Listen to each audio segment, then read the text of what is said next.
Scan now. Meet Sovi, your new AI study buddy. Calculus problems involving motion are super easy if you follow this 3-step pipeline to integrate acceleration twice and solve for your constants in under 60 seconds.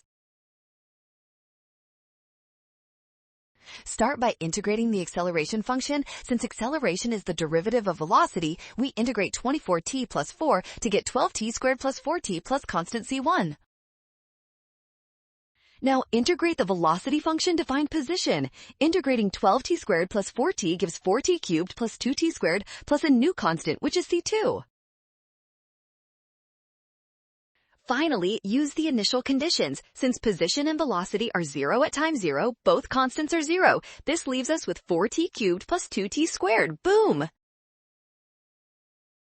Nailed it! Scan the code. You can learn better with Sovi. Don't drop constants or mess up the power rule. Always integrate twice and use initials.